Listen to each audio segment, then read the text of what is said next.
How's your shoe collection? It's good. I got a very smart. What color is it? Black. Well, we here at Career TV would like to invite our assistant principal, Miss Lee, back to Career TV.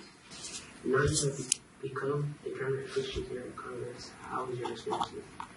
Well, my experiences so far have been great. I enjoy being around the kids, and I enjoy, the atmosphere here at Congress. So overall, it's been a great experience.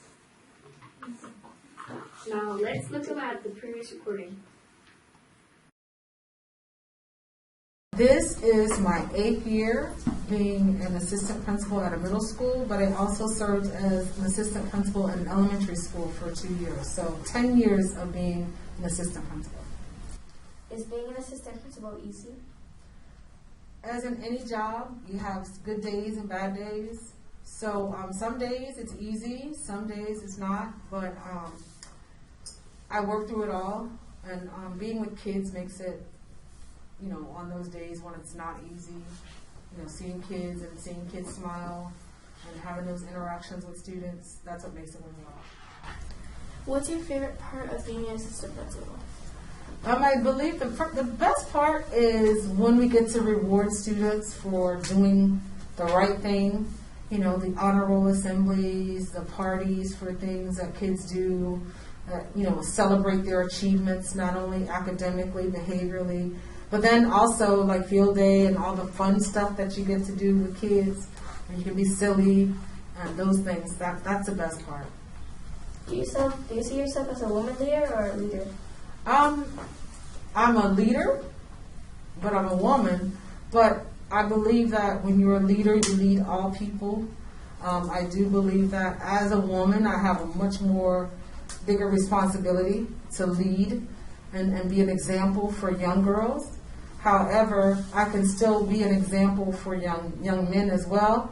So being a leader takes on different aspects in education, because you have the students, and then you also have the teachers that you are leading.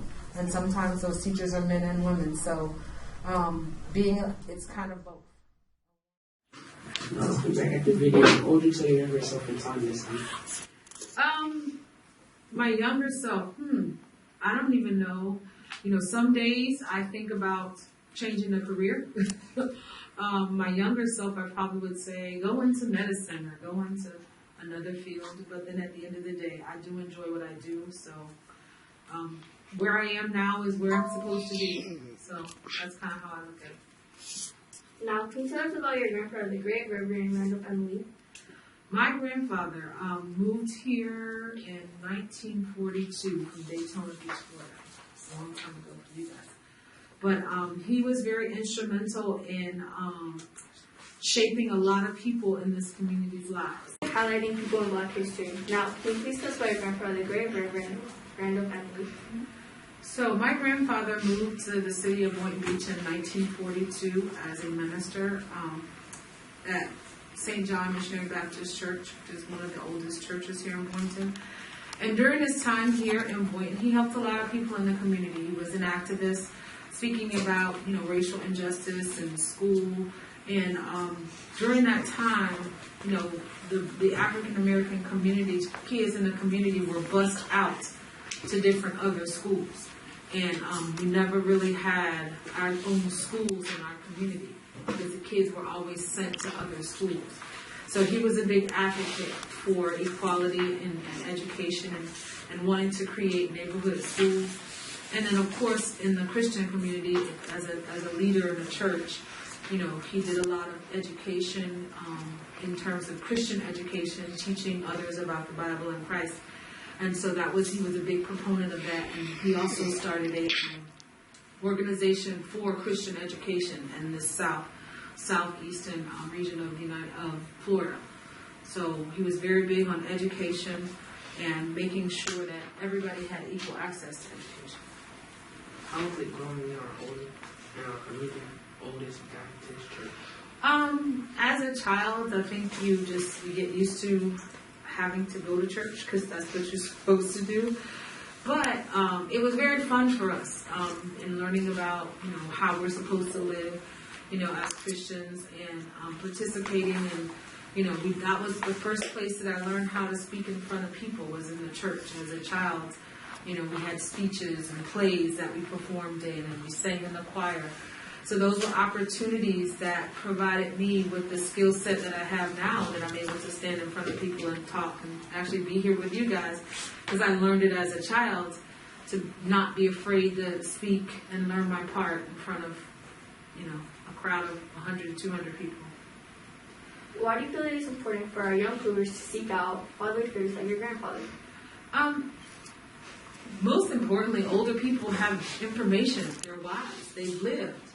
So it's always important to seek out people who have lived what you are experiencing now, and for them to be able to share their knowledge with you, so that, you know, they know some of the things that you're going to be faced with, and they can share that with you to help you not make the mistakes that either they made or they've seen other people your age make. So that's important. And, you know, when you're in a home where you don't have a father, it's always good to have someone in the community that could be your father figure, that could teach you things that, you know, if you don't have a father, that they could teach you. What motivated your grandfather to run for the school board? He was one of the first African Americans in this community to run for school board. And he did so because he wanted African Americans to have a voice on the school board. There was a lot of issues that were impacting the African American community that he felt that there was no voice on the school board that was addressing those issues, specifically, you know, tailored to African Americans. So that was the reason why he decided to do that. How did he help the community get Boynton Beach high? Again, remember I talked about how the students have always been bused from the city of Boynton to other schools, and that makes it difficult for to do community support. So he was a big advocate for making sure, you know, going to the school board meetings, speaking up, saying Boynton needs its own school, and I think it was in 2000. I think Boynton High opened, but it was a place, you know, they created that and changed boundaries so that all the kids who lived in Boynton could attend Boynton High.